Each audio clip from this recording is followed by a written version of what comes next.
So Jannik Sinner claims his second Beijing title with a victory over first-time finalist Learner Tien 6-2, 6-2, and it is his 21st title of his career.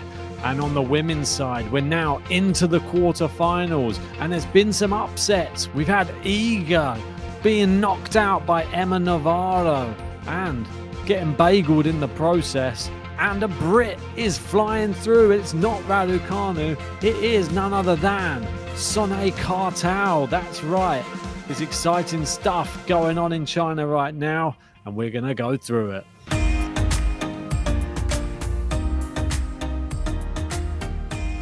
That's right. And before we go anywhere, make sure you've smashed a like and subscribe to the channel.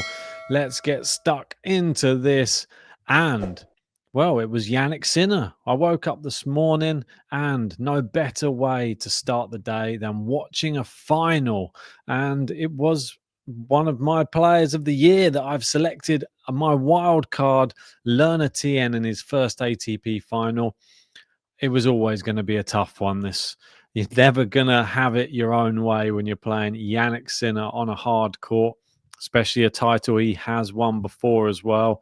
But I thought Learner Tien did as well as I expected, really. I was hoping for closer sets, but 6-2, 6-2, probably the fair result, I think. And yeah, second title in 3 years for Sinner in Beijing, 21st career title. And going to be a clear favourite to defend his Shanghai title next week. Yeah, for sure. No Alcaraz in the tournament.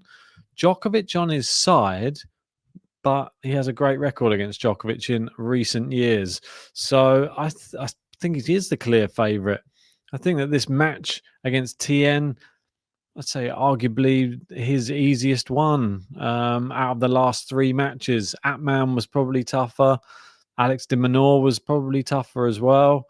This one, I think he just got lucky. He's playing somebody who was in their first final. Learner Tien is a great player, but he's still very fresh. He's still a teenager. And I thought he still gave a good account of himself. There were some really good rallies. He still went for his shots. But at this level, the best come out on top. And yeah, he said it's been a great week. I've loved it here. Everything has been great ever since I got to China. It's my first time. I'm trying to take everything in. It's been amazing so far, and he's super happy. So there you go. I think this tournament, he goes away. A few more people have him on their radar. He jumps up the rankings as well. Obviously, he's, I think, in the mid-30s now, which is fantastic for him. And Jannik Sinner moves on onto the next challenge, and surely it's just trying to get those points under his belt so that he can challenge for year-end number one, which is the main thing on the horizon. He's now won 56 of his last 61 matches. The consistency he brings every day is just nuts. Third title of 2025, 42nd win of 2025. Yep. Very, very impressive. And like it says here, among players who have made their debut on the ATP Tour this century, only Rafael Nadal and Carlos Alcaraz, 23 out of 30 each, have won more titles from their first 30 ATP level finals than Jannik Sinner, who's won 21. There you go. So fine company, but you can see the two Spaniards just slightly above. And after the match, thought this was quite nice. The China Open arranged for a charter flight for the two finalists to get them over to Shanghai, ready for the next tournament, which super exciting stuff. I mean, Learner Tien, anything else is a bonus, I think, from here on in. He'll probably have a target on his back now. People will know what to expect. They'll have a bit more footage on him. But they already saw him defeat Medvedev earlier in the year anyway. So I think most people would know that there is quality in there. But now they've seen it on a more consistent basis. Jannik Sinner, most hardcourt titles before the age of 25. He is now at number 5.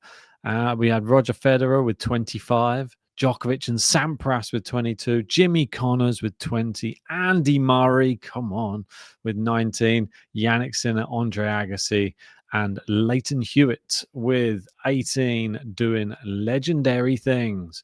He really is. And I thought this was quite a wild tweet that was put out by Bastian Fokken, which is the points gap between the world number 2, Jannik Sinner, and the world number 3, Zverev, is bigger than the gap between the world number 3, Zverev, and the world number 50. And I think there's a little example here. So Sinner on 10,950, and there's a 4,970 points gap down to Zverev, and then there's a 4,940 points gap to number 50. Yeah, Marcus Giron. That's insane. It's pretty much the exact same distance, but 47 places below.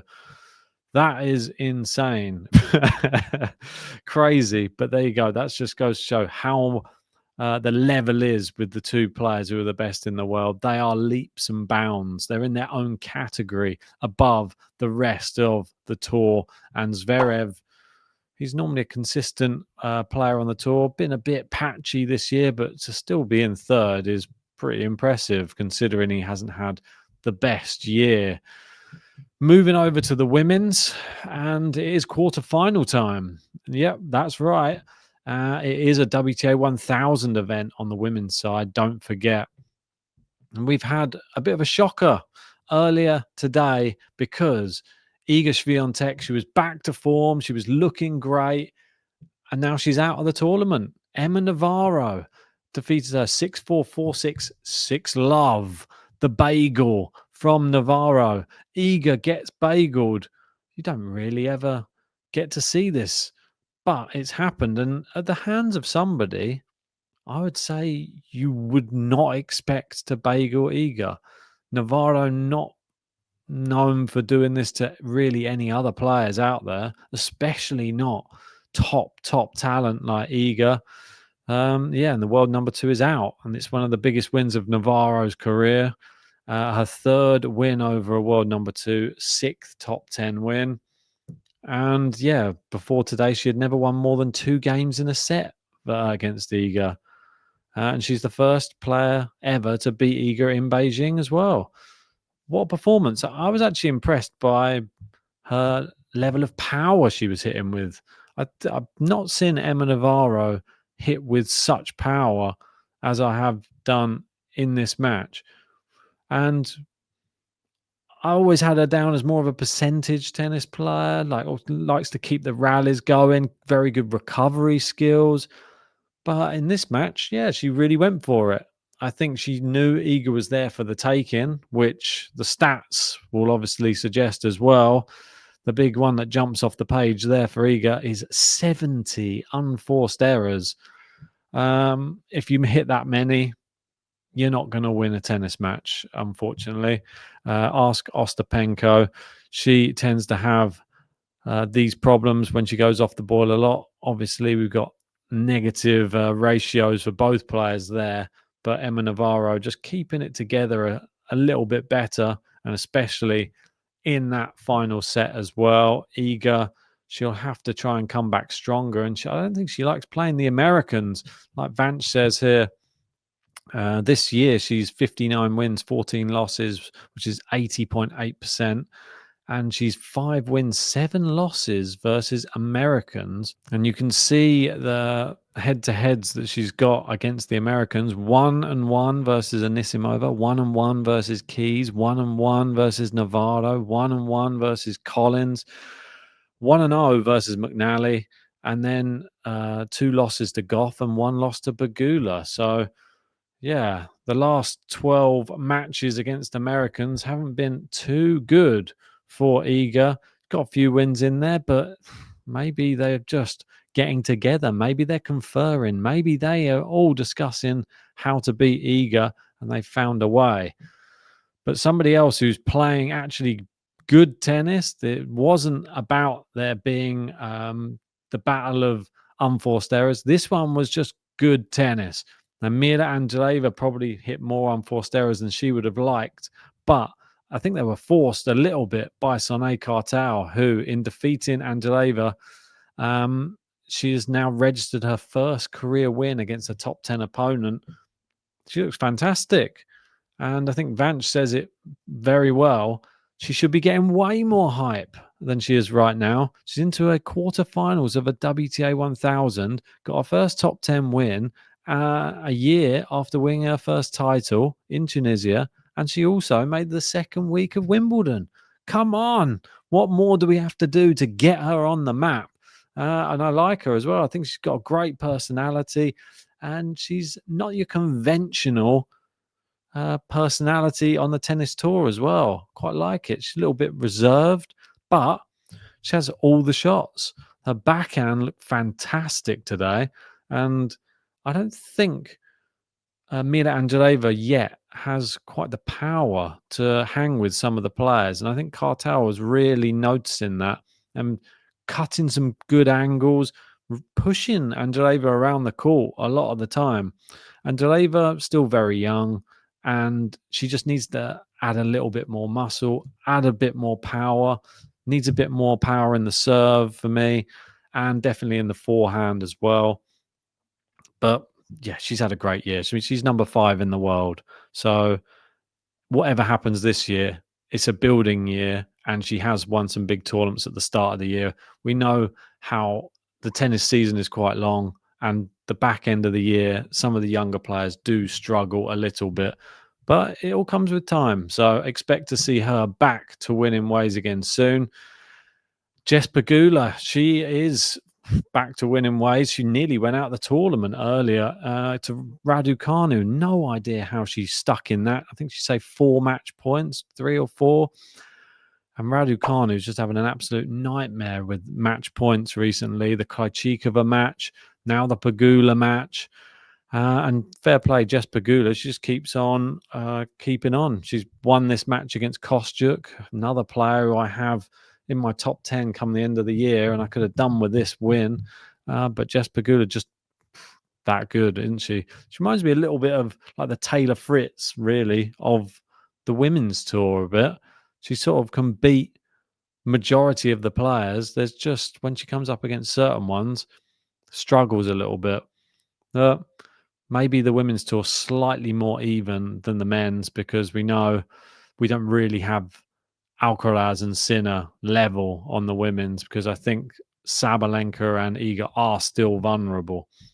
But well done to Jess Pegula. I thought Kostyuk gave it a good fight, but just not at the same level. These are our quarterfinals. We've got Navarro, Pegula, so guaranteed an American in the semifinals.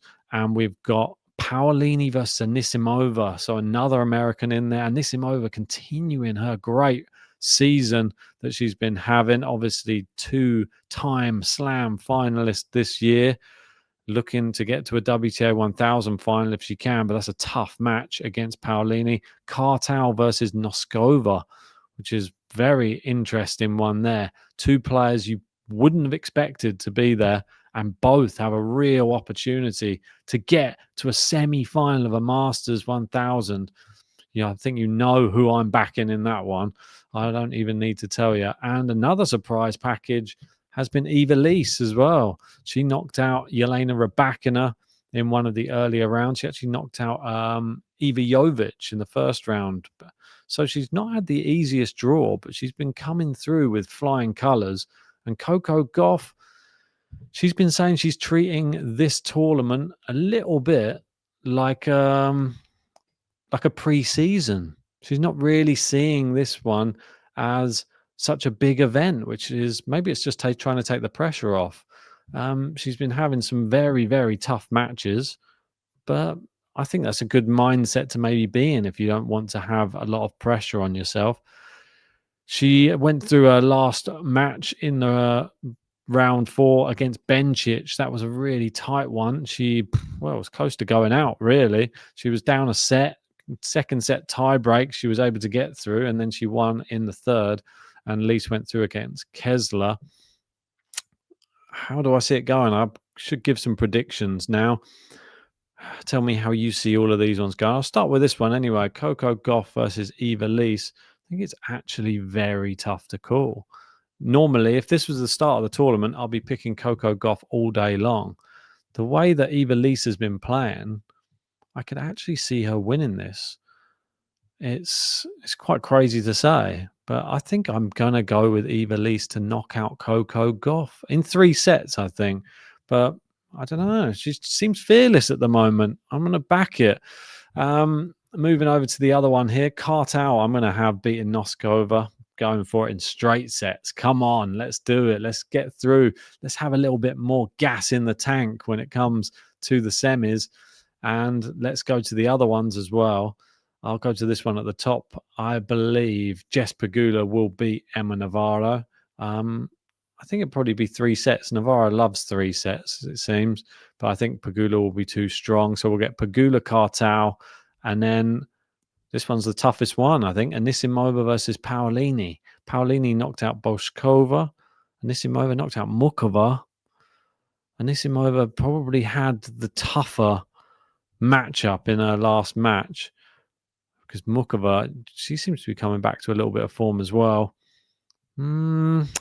How do I see this one going? It's really, really tough to call. People are going to be saying I'm only picking Anisimova because I don't want Paolini in my top 10 because I knocked her out in my top 10.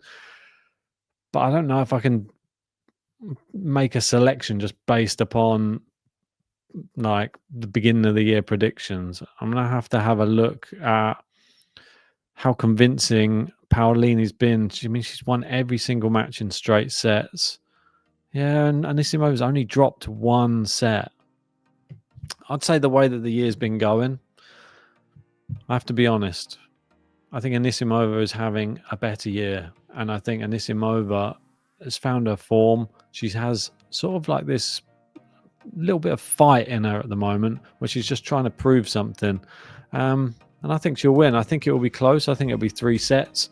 But I think she'll go through and she will face Iga Swiatek in the semi-finals. But there you go. Those are my predictions. Tell me yours in that comment section below. And if you haven't done so yet, give us a like, subscribe, and we'll see ya on the next one.